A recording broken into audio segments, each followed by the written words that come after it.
Hello, hello. Welcome to one of my favorite nights of the week, and that's our leadership call. And I'm doing a new series, and I found a name for it, you guys. I think the perfect name, and I'm gonna not lie, I'm transparent. I think we all share a boyfriend in ChatGPT, so he helped me a little bit. But it's gonna be called Beyond the Title, and this is where I interview leaders who have done what you guys are trying to do, and it's not about the title, it's about the leadership. It's not about the rank, it's about the leadership. And that's what this series is going to be about. And I'm so excited because I got a gold leader, Jessie. We all know Jessie because she is a true leader and she stepped up and she's like, hey, let me take some of this from you. I know you are so busy with these babies and everything you do for the team. Let me do some of these morning calls for you. And we have loved her calls, you guys. She's on Tuesday and Thursday, and we love them. So you did an awesome call today, and I'm so excited that I get to kind of interview you. So first, tell us a little bit about you, your story, about how you got into network marketing and how you ended up here. Mine's not like super interesting, if I'm being totally honest. I had my son very young, like teen mom, but also I was an adult too. So I spent like my very early 20s just being a mom. And so after I graduated college, had Addison, I was like so far into the mom role that I couldn't stand it anymore. And I was one of those people that also like grew up with no makeup allowed. Like my mom got let me get mascara one time and I wore it and my dad was like, "Oh my God, who is this raccoon up in the house? Like what is this?" And it would like petrified me forever. So I went into my adulthood still only ever wearing mascara. And back in 2015, I was scrolling on the socials, and I seen a girl putting on makeup and sharing it, and I was like, I want to try that makeup. And my amazing husband, Glam Daddy, he come up in here and bought me a kit for this other company. I don't think that he realized that it was a kit. Bought me that, and the girl that he bought it from under my name was like, "Oh, are you gonna work the business?" And I was like, "What? Why are you messaging me?" Like, oh my goodness. First of all, this superstar on the socials that I've been following is asking me a question and sending me a message, like fangirl moment. And I was like, "Oh, I guess I never really thought about it." Well, after I started like doing my makeup with the products, people started asking me about it. First of all, it was like culture shock in the office that I worked in. They were like, "Wait a second, Jesse's wearing makeup? Oh my God." And everybody started asking me about it. When everybody started asking me about it, I started telling about where I got it from. Then I was like, "Holy crap. I have a link. I have a link. I'm gonna give it to you if you want to get some." I don't know nothing about it, but I have a link. And it kind of like snowballed into this thing of I kind of joined on accident. And then I started sharing on accident. And then I just kept going on accident. And all of a sudden, I'm like totally in love with it. And I'm like reaching a leadership position and I'm making all this money. And all of a sudden, you know what? I don't want to work anymore. Like, why? If I'm making this money at home, why am I stressed out with these doctors telling me what to do and having to do listen, I'm not even gonna lie. As a nurse, you do some gross things, okay? I wasn't down for it anymore. I was tired of missing out on my kids' stuff. It took me missing one of Eli's very like first school experience things. Like it was like a play or something. And it wasn't that big of a deal. They put like a curtain up in front of the classroom. Like they didn't do anything fancy, but I missed it. And I hated myself for it. And I never wanted to miss it again. And I was like talking to my husband, and I was like, I'm making money here. And childcare is so expensive. Like my whole paycheck at the time, I was very like, year one, you don't make like you make more money than the average, but you don't make a ton. My whole paycheck went towards Addison being in infant care and Eli's preschool. Because at the time, like in the big city that I lived in, preschool was like $900 a month for the full month to go full time. So my whole paycheck was gone by the time the kids went in childcare. And we were both like, yeah, you are making money with this, but you could make more if you like committed your whole time to that and we wouldn't have all those extra bills with childcare. So I kind of stumbled into it on accident, fell in love with it. Really like it came kind of natural once like people in the workplace started asking me about it. So the conversion to online was a little harder because, you know, you got family on Facebook. Like, people are gonna judge me. People are gonna be like, there's no way this girl I went to high school with is out here selling makeup now when she wouldn't even wear no makeup and everybody else was plastered with it. Like, how could this be? So many people have commented on me being in like a beauty industry like this over the last 10 years that just can't freaking believe it that I went to high school with. They're like, there's no freaking way you jock, never wear a makeup girl that everybody hated because you hung out with the guys is selling makeup online. Never in a million years. So that's kind of how I stumbled into it. And then that company kind of fizzled out, and I've been Amber's like fangirl forever. I remember one time, let me just tell you, the first incentive trip that I earned on my last at my last company, I met Amber and Will, and they were like taking photos and stuff. And I just so happened to like get invited by my upline at the time to go to like this black status dinner. And it was like she kind of hated me for wanting to take a picture with Amber, but I was like, I have to. Like, can we just go over here and stand in that line real quick so that I could get a picture? And ever since then, I was like, oh my God, I wish I could be on her team. I wish. Oh my Lanta. So obviously, when I knew that I was ready to leave that last company, when things kind of like just went too downhill for me and I lost trust and faith in them, I knew that the first person that I'd be looking at would be Amber. And it just so happened, I kid you not, the day after I resigned, Amber announces, I'm doing a launch with pharmacy. And I'm like, okay, if this isn't just a God moment right now. So that's how I got into pharmacy, and I absolutely love it here. We love that you're here, and I bet your old sponsor really hates me now. Jeez. Oh, let me tell you Sounds just okay. just a little quick about how things fizzled out there. We got matching tattoos years ago, like in Vegas one time, or no, it wasn't Vegas, it was in Utah. We got matching tattoos. She very recently announced she no longer feels the connection and had hers removed. Like Oh, last week. That's how much she solidified. well, Yeah. going on with our interview, y'all. Yeah. Okay, so hitting 5,000 GV, it's not easy. It doesn't just happen. You're not just going to sign up and start posting and bam, you're a director. Right. It's going to take action. What's your mindset when it comes to that? What shifts did you have to do or key habits that helped you really kind of break into that? Um, really just like knowing that it's not gonna happen unless I go out and make it happen. And by me saying that I go out and make it happen, that involves like showing up every single day and doing all the things myself every single day, but also like heavily relying on the team that I built too. Because there's no like leader, Jesse, without a team to lead, right? And so when we hit golden, I feel like I had three like top runners for my people. 'Cause at the time we needed the 15%. So we were doing the All-Star program.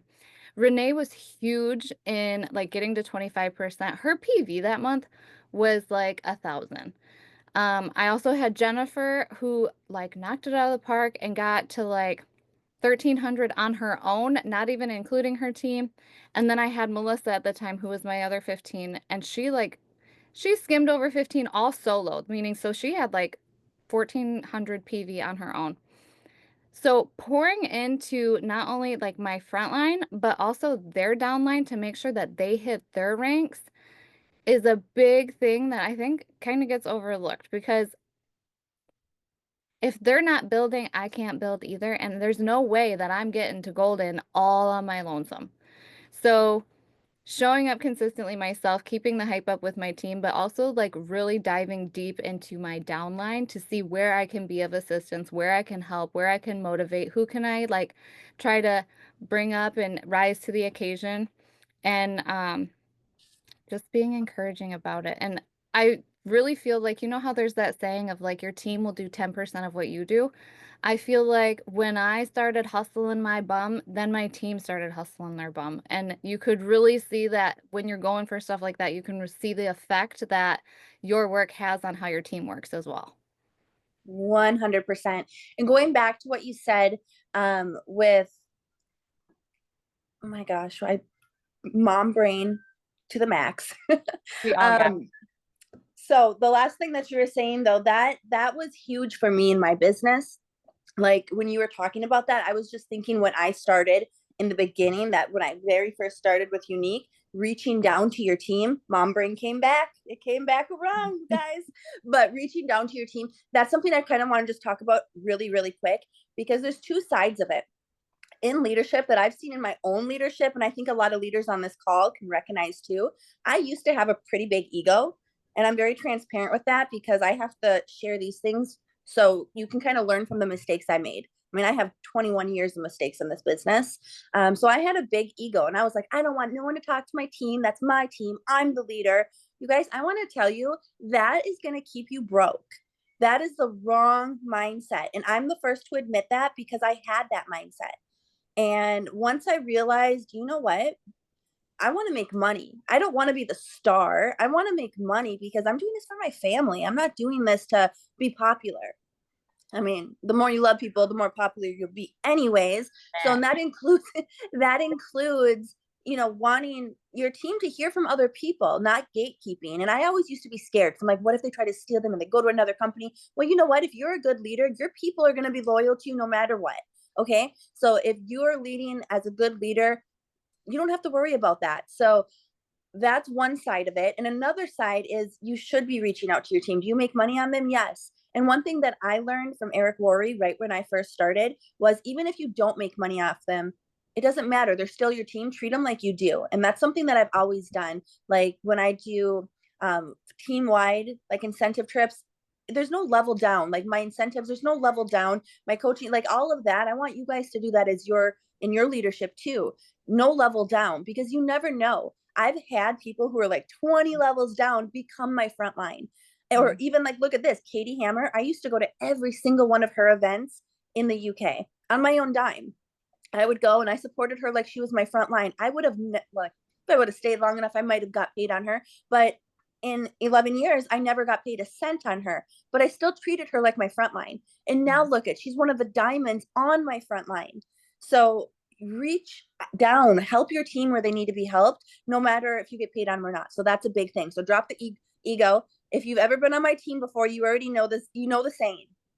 My big training I used to always do, and I did it for convention, was your ego is not your amigo. It's not. It's not. And then definitely reaching down. That I just want to emphasize that because not a lot of people do it. And I've realized that as a coach, people kind of like, that's my front line. But I'm going to tell you so many times, and I hate this.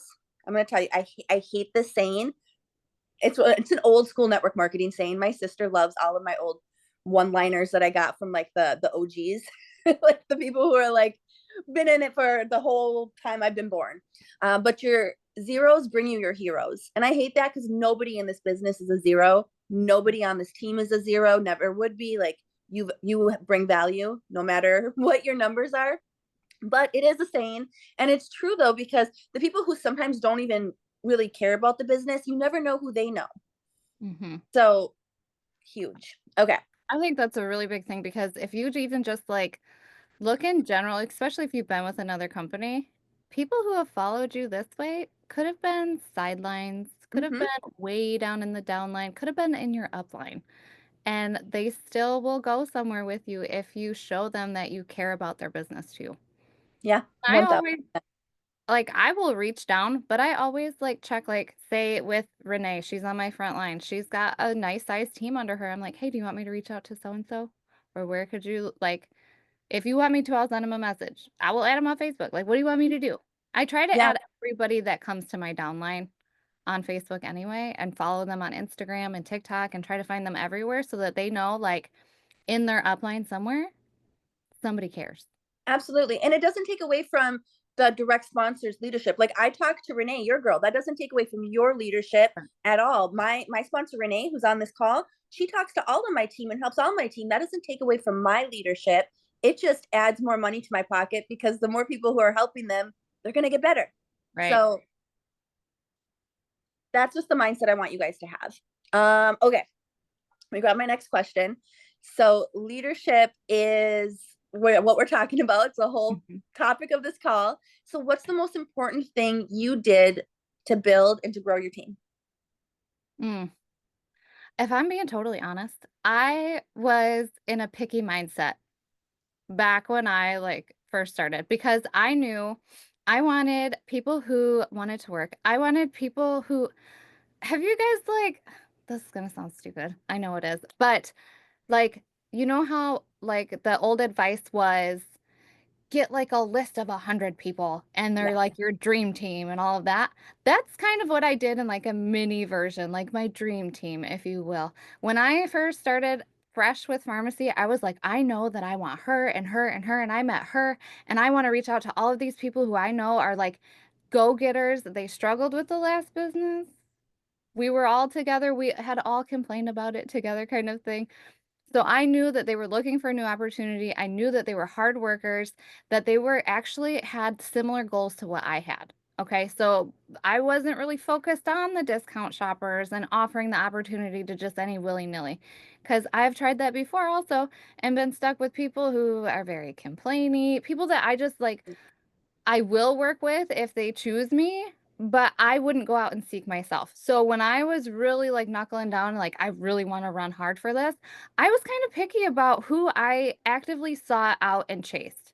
Like, did I recruit other people? Sure. Did they stay along? Not all of them. Some of them may have stayed for a little while. Some of them already fell off. Like, and it's a back and forth thing. But the people that I actively like chased, like I wanted to date them so bad were people that I knew had the same passion for this business that I did, had the same goals and like long term, like just vision for their business. And those are the people that I wanted to partner with. So those are the people that I saw out first. And then I just kind of offered the opportunity 800 million times. Like I think I talked about it every single That's it. every single day. I was like, "Hey, and by the way, if you want," like it didn't matter what I was talking about. I ended at like every live, like, by the way, if you want to get 50% off this and you want this and you want this and you want that, I've got it for you. And all you got to do is drop this word or send me a message or do this. Like it was like my tagline at the end of every single thing that I said. It was, by the way, if you want to join, by the way, if you want to become a business partner, by the way, if you want mentorship for this, by the way, if you're not happy where you're at and you're ready to make a change like I did and have some positive outcome, here I am. Like it was mentioned every single day. And I was thinking about it earlier after I got sent the list of questions. I was like, oh, shoot. I really did done do all that stuff. And why am I not doing it now? Like you got to kind of like catch yourself sometimes. But um I think another big thing is celebrating everything. Oh, my Lanta, do I still shout everybody out for every 3% or every qualified or every first sale or like everything like that? Even if it's not like a big shout out on Facebook, like I'm still in their messages like, "Oh, gosh, you just had your first sale. This is so exciting. I can't believe it." Or like I'll make a graphic for a 3%er. Like, I don't care that it's 3%. 3% is 3%, and 3% is the bonus level. And you just achieved it. Whether it's the first time or the 10th time, you got it, and I'm so excited for you. So, shouting everything out, I thrive. Like, let me just say, I love my Louis Vuitton earrings. But I am not gonna lie, I get even more tickled inside when somebody shouts me out and says, "Look at what an amazing job you did. Oh my goodness, Jessie, I'm so happy for you," or "You did so good." Like, I was tickled about that over some earrings. I'm not even gonna lie. That gets me excited, and that's what I want everybody else to feel because really, I don't expect anybody to gift me anything or do anything like that for me working my own business. Like if you went and started your own brick and mortar, nobody's gonna do that for you and be like, "Congratulations, you hit this status. You can have this." You know what I mean? But if I was shouted out in a newspaper, would I be running around town with a plaque just like, "Look at me in the newspaper. Oh my God." Yes. So I try to do shout out for every little itty bitty thing. You added 10 new people on Facebook? Heck yes. All the little things, they all count and they all add Yeah. up. And all them little shout outs are gonna give them a little bit more confidence and they'll be like, heck yeah, I did 10 today. I'm gonna do 12 tomorrow or 15 tomorrow. Like if it gets me a shout out, I'm gonna do it. Okay. Mm-hmm. I'm a big And fan. That's another old school. You guys, I'm like your grandma. I'm your network marketing grandma. Been around long enough. So they say recognition, grown men die for it, babies cry for it. That's the number one driver in network marketing. And that's a proven statistic across the entire profession. More than incentive trips, more than cash bonuses. It's because it's a lot of people who like red personalities. We get into this. And Hmm. even if you're a yellow or a blue, if you guys don't know the color personality, we'll do a training on it. Most of us are a little bit of everything. And it's that red personality. That's what drives us. When I was first starting in network marketing, brand new baby in network marketing, my leader knew that. He knew that if he called me and said, hey, I have a contest and whoever's going to win is going to be number one and we're going to shout that out or, the whole thing. He knew that would drive me. I went door to door, you guys. I'm like, Ashley ain't winning. It's Not gonna be today, me. Ashley. It's gonna be me. So yes, definitely, it's gonna drive your team, and it's gonna give the other leaders when you do that. It's gonna give them FOMO, and FOMO Yeah. a little friendly competition. I learned that from Eric Worre. Friendly competition on your team is so big, and I say friendly, and that's what I always drove with when I first started in Team Sparkle. You guys, my old team, we did 500,000 women. We had 500,000 women on the team. So this stuff worked. What I did to launch, like to really like kickstart my team was friendly competition. I didn't make very much money. So I didn't do like big contests, but I did little ones like even a shout out, but even like $10 Starbucks card. That's gonna get you like a medium drink. A $10 Starbucks card. The Not good enough first for the large, but medium for sure. the first person who sponsors two people. What's gonna happen is Amanda's gonna do one, Sarah's gonna do one, Jessie's gonna do one, and then Amber does two, and she wins. But look at how many people you added. Mhm. It's the friendly competition. That's what really kickstarted my team, you guys. So I thought that was a good tip Love it. too. You got this, Jessie. You're like Eric Worre. You have all of. We don't. We just need you. I really, I You got think there's all of a it. question about a hidden talent, and I got like a vault in here. Okay, the most random stuff ever. I I'm love it. fine. Okay, so most people on this call probably are struggling with keeping their teams engaged. Give Mhm. me a little yes in the chat if that's you, because I know that's hard. That's one of the most difficult things is just keeping Very. people engaged and wanting to show up and wanting to keep doing the things. So how do you create momentum and motivate your team to keep pushing? I think the shout outs really help with that, honestly. Doing the shout outs is like people are like, "Oh, she just shouted me out." Especially like I noticed it in my last like month shout out. Some of the girls like in my like third gen were like, "Oh my gosh, I got shouted out." I did a team incentive and I made some tumblers and they were like, "Oh my God, I got a tumbler. I'm brand new though." And I was like, "Yeah, but you earned it by the qualification." But I was getting the messages and they were all excited and they want to know more and how to build their business and they starting the conversations. I think that keeping things fun and light also without like the pressure of like you have to do this. Because I'm sure if you've been in more than just this company, you have felt it at some time or another where it felt like if you didn't reach your goals, your own personal business goals, that your upline or their upline or somebody was going to be upset with you for your performance. And I never want anybody to feel like my paycheck depends on their quality of work. Like, I never want them to think that that comes above their own business. And so I feel like if I just like keep it focused about them, like, I think last month, it wasn't until like a day before the end of the month that we even talked about my personal business goal and like the goal that I had for our team to reach. It was focused on like who's running for what? Are we doing any, do you need any trackers? How can I help you? What can I do here? Like, and then trying to like keep it exciting. Like, um, if you hit this in your first month, you're earning welcome gift this, and just like reminding them of the little incentives and again, celebrating the little wins. And I think every little win that you celebrate creates like more excitement for the next win. So just like everything kind of piles up on itself. And then if you keep it light and fun and like just happy go lucky kind of thing and ignore kind of the drama until you really got to address it. Because I mean, y'all seen the comp plans. There was a little bit going on, but you have to set the tone for your team. And if you like dive into that, it's not going to keep everybody light and so light and fun is how I feel like you got to be it and learn to like manage your reaction sometimes. I hope that makes a lot more sense, but I feel like this is more like a skill that you get with like your mom, like as a mom, like manage your reaction to how people are also reacting. Because if you come off overly excited, sometimes people are like, "What the heck?" Like you're taking this too far. But if you come off as like drabby, people are like, "Oh, I shouldn't be excited about that." So, like, match energy. A lot of matched energy, unless you notice that it needs to be picked up a notch. And you can always set the tone for that in a gentle way, I feel like.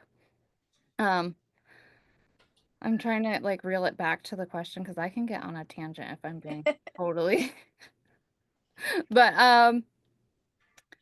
I think also having like a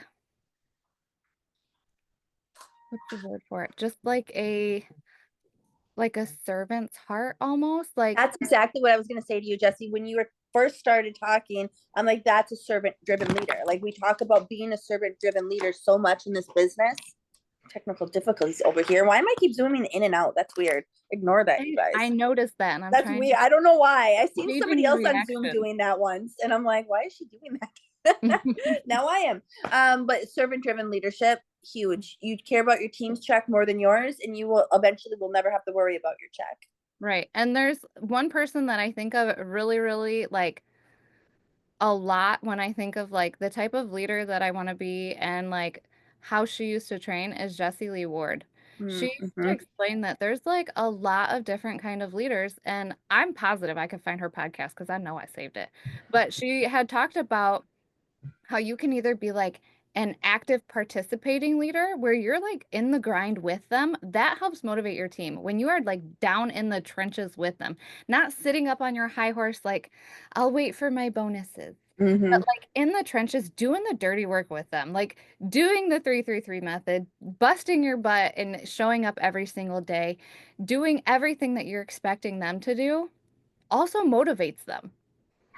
So if you just sit and you're like, do this, this, this, this, and this, and I'm gonna micromanage from the side, but you won't see me post on my page, and you won't see me show up on team calls, and you won't see me encouraging other people on the team, and you won't see me checking into the team group or this or that, they're going to be like, why the heck am I even doing this? Like, that's not motivating at all. But if you're on every single call and you're commenting on every single post and you're participating in every single team function, that motivates them to get more involved. Mm-hmm. Once they get more involved, I'm telling you that science project with the energy just starts working and people start feeling it. And then the more people you can get into that little thing, and we're just going to have explosions. Like, just bring the people in. And it starts with you coming in and showing up yourself too.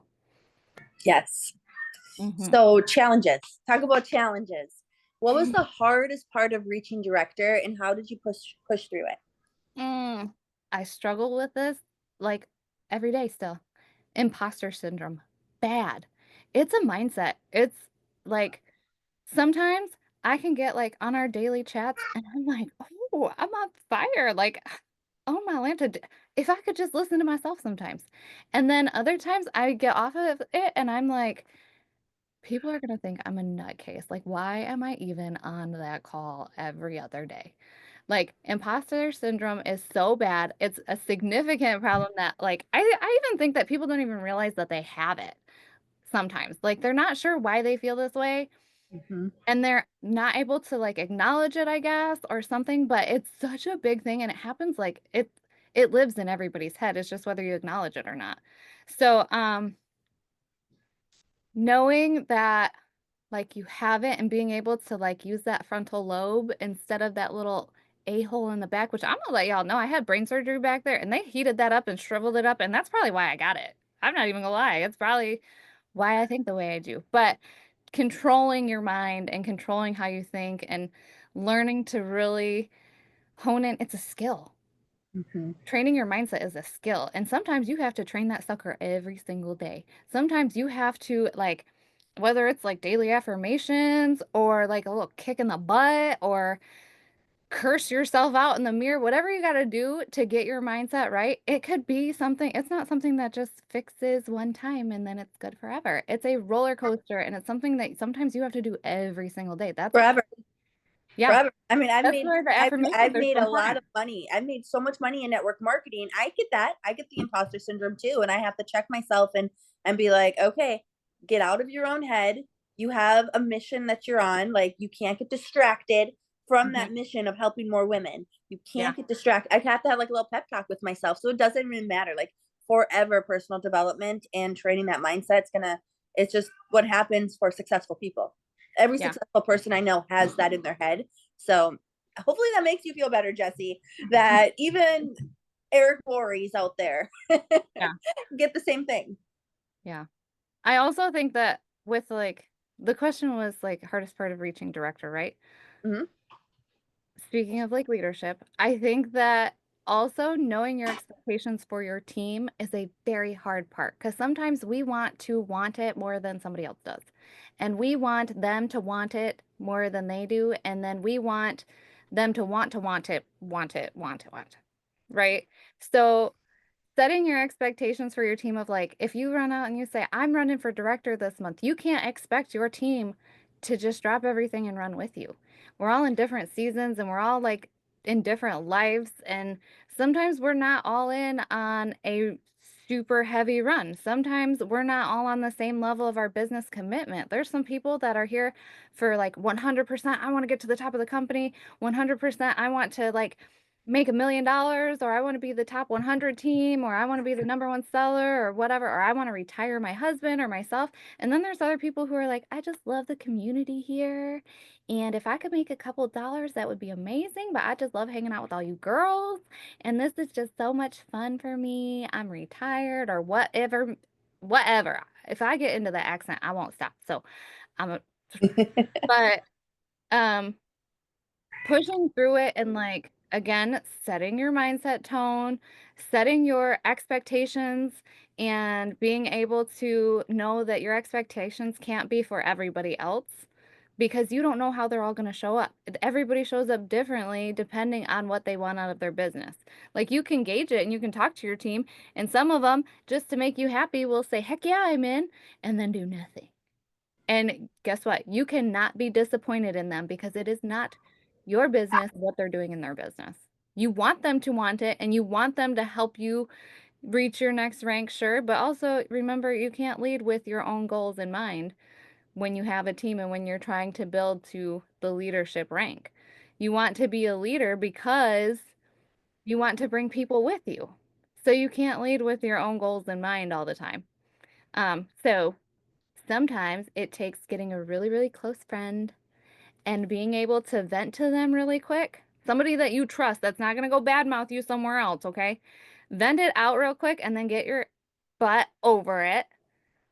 And sometimes, like, listen to a podcast or something. There's so many good ones out there that can help you get over all of those things that are like causing you problems in your business, causing like you to have that imposter syndrome and have those issues with your mindset. There's so many good nuggets out there. Even just like reaching out to a sideline sister or your upline or your downline or whoever you find motivating or whoever you know, like I can reach out to this person, tell them I'm so frustrated and know that they're not going to judge me and they're going to give me good solid advice to keep moving forward. All right, so I got some fun things to do. We're gonna have a little bit of fun, and I thought I'd add this to the end of our interviews that we do, and just some rapid fire questions, and not even all about business. Okay. So I wrote down a bunch. I'm gonna pick a few. So one is one piece of leadership advice you swear by, That I swear by. that you swear by. Um, one piece of it's supposed to be a rapid question. Um, don't ask people to do something you're not willing to do. Don't ask people to work their business the way you're not willing to work your business. Coffee or energy drinks? What was that? Coffee or energy drinks? Oh my gosh, I won't choose. I love them both. Mm. What's your power song that hypes you up before you get on live or before you have to do something? Be so dumb.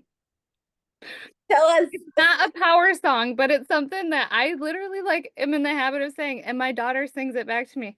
I'll just immediately like bust out with like, "What's love got to do with it?" And Raylan will be like, "What's Who love needs a but car? a potion?" It's not I really a love it. favorite song though. It's just like a vibe. I love. All right. So if you had to describe yourself in one emoji, which one would it be? Ooh, I'd like to say like the fire one because I feel like I bring some fire and energy, but it's probably that one that's like like the goofy face one. What? Okay, here's a serious one. What's your go-to daily success habit? Mm, daily success habit. Oh my goodness. Probably like my power hour. Like I know that when I'm sitting in the school pickup line, I am messaging at least 5 people and I'm checking my back office and I'm sending a message to my team and like there's like specific things that I do just in that time that I like almost like my non-negotiable IPAs. If you could swap lives with any celebrity for a day, who would it be and why? Um, Gotta be alive. Yeah. Mm. No. Who pick anybody? Anybody? Betty White. Love her. Yes. If I could live the life of Betty White, I'd be there. Okay, so next one is gonna let's do it. Let's do a real one. What business mistake have you made that taught you the biggest lesson? Mm.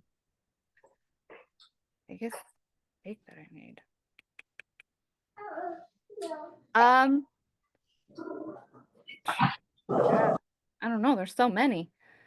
Probably goes back to thinking that I wasn't good enough. I made the mistake of uh, in my last company, I was going for an elite position and I quit pretty much like a week before the end of the month. Um, it would have been my first time rank advancing to that, and I was still halfway away from it.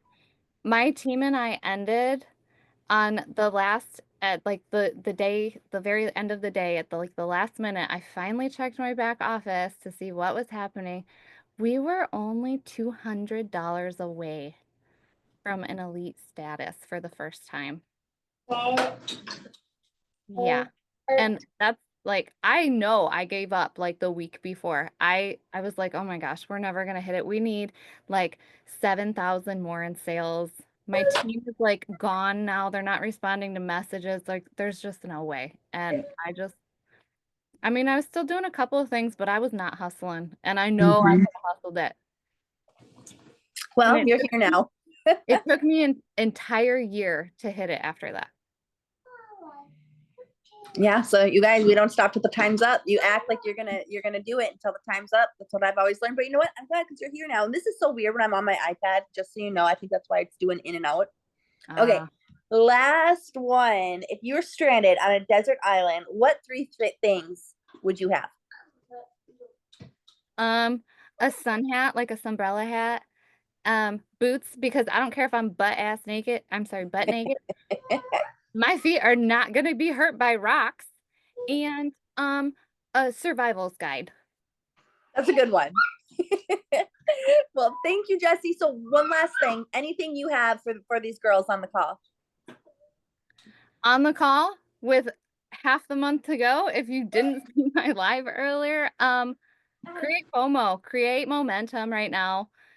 Go 10x your business for the last couple of weeks and follow up, sell, make people jealous. People are going to be jealous when they see what all of your products can do, where you're going. If you're going to Miami, shout it out a million times.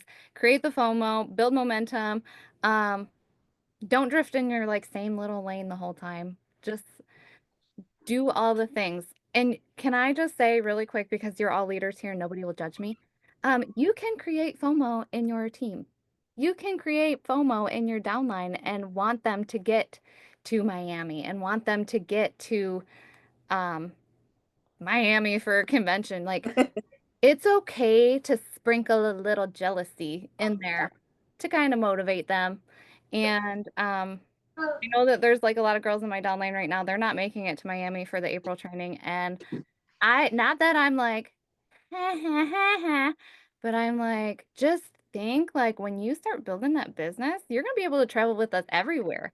you're going to be able to get on a plane at the drop of the hat and come to Miami and see the corporate office. Like, create that little bit of FOMO within your team, little healthy FOMO. And then to everybody else, screw it and go full force and be like, don't you wish you was going to Miami like I am? And they're going to be like, that's right. And you could be like, you can come with me if you just join me. You know what I mean? So create the FOMO, get involved with it, create urgency. People love if you like time is almost up. People are like, oh my God, I gotta hurry. Create the Mm-hmm. urgency. Laser focus in on it. Laser focus in. I'm telling that to myself as well. Like laser focus. Like get it in. Act like it's already happened too. If you act That's like right. it's never happened, you got that confidence that you're like, Mm-hmm. we already hit it. But People are don't. attracted to that. People gravitate towards that confidence, even if we have to fake it. I faked all of my confidence in the beginning, and then it I'm became still real. faking it. Yeah, and soon it's not gonna be fake. Soon it's gonna be real. And you're like, I faked it till I made it. That's the only thing you can fake till you make is Yep. confidence. And I think that there's a shift that happens too when you fake it for so long and then it becomes real. It's like you didn't even realize when you stopped faking it. It's Yeah, just there and it's real and it's raw and you don't even notice it anymore. yeah, I agree. But I'm not gonna take much of your time, you guys. If you like these type of interview styles, it's almost like a podcast that's for just you guys. Let me know in our little chat. And yeah, I'm excited. Next week we have Megan, and the week after that we have Tracy Rogers. I'm very excited. So Jessie, you killed it as always. Thank you for saying yes, and thank you for all the help you do for our team. We love You're you. welcome. I love you guys all so much. Bye, everybody. Bye, Jackson says bye. bye Jackson. No. Okay, here we go. He I doesn't found want the me to end. go. No, he doesn't want you to go. And I don't know where the end is on my iPad, but I think I found it. Love you guys. Love you. Bye.